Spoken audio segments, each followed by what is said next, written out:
Hi guys, this is the Audiofool, and for today, we're going to review the Cambridge Audio CXA80 integrated amplifier.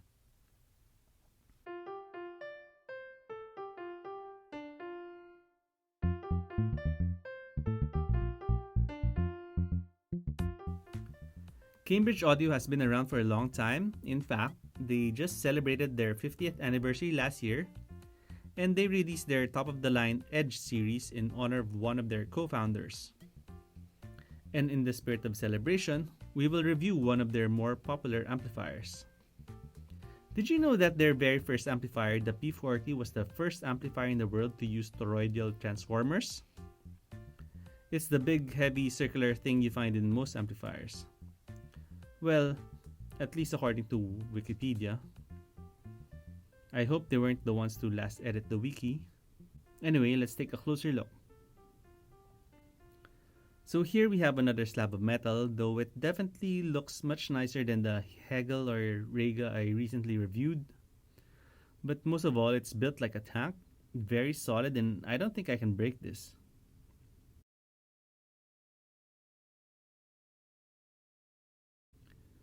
.5 mm input and headphone jack, plus buttons for selecting the inputs.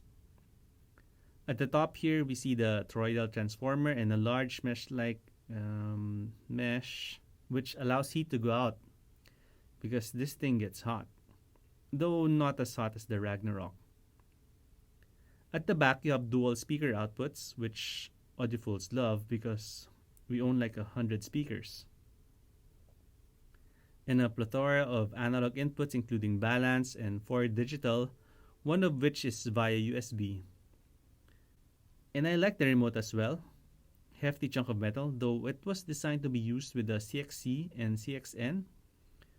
So you have all these buttons that you would not be able to use. And there's no speaker switch button. That's a major bummer. So if you have all three, you can just use one to control the music and the others as spares. Or you can just juggle them if you like. For the comparison, I didn't have a $1,000 system on hand to compare it directly to, so I just compared the amp side to the Ragnarok using a Modi Multibit as a DAC, and then afterwards, I compared the built-in DAC to the Modi Multibit using the CXA80 as the amp. So let's start with the amp side. It's a landslide as expected, so I won't do a song-by-song analysis. In general, the CXA80 has more bass extension than the RAG, but it isn't as well defined and there are less bass textures. Vocals are also slightly less forward and yet still a bit shouty and sibilant. It's easier to track details in the Ragnarok and it also sounds cleaner and more delicate. The Ragnarok also provides slightly better timbre for my ears as well as providing a deeper, wider soundstage. At the very start, I wasn't really expecting a fair fight, and for sure the Ragnarok is the better amp, so if you have an extra $500 for your budget, you go with the Ragnarok and deal's done.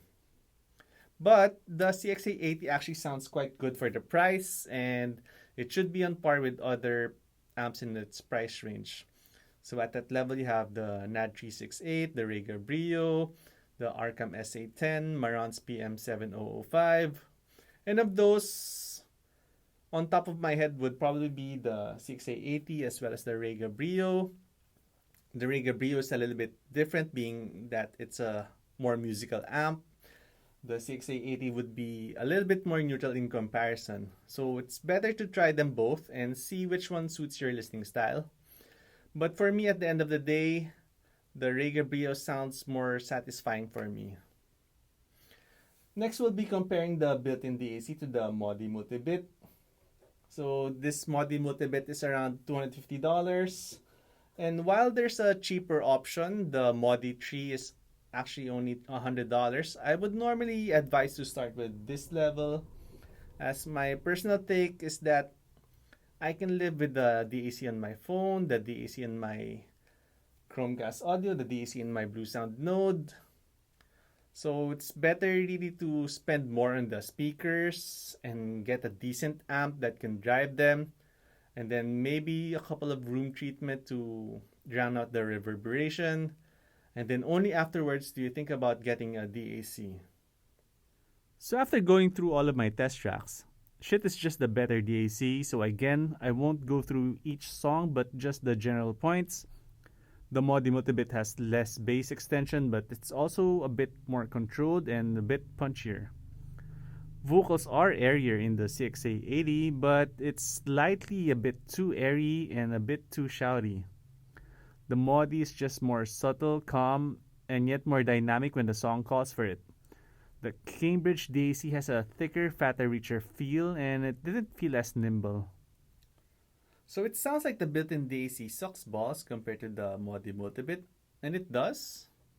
But the differences aren't that huge, and certainly not huge enough for me to want to upgrade to a Modi Multibit.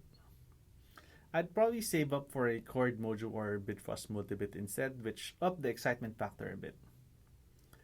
The built-in DAC of the CXA80 sounds quite decent, and I think you're better off foregoing the upgrade to the Modi Multibit.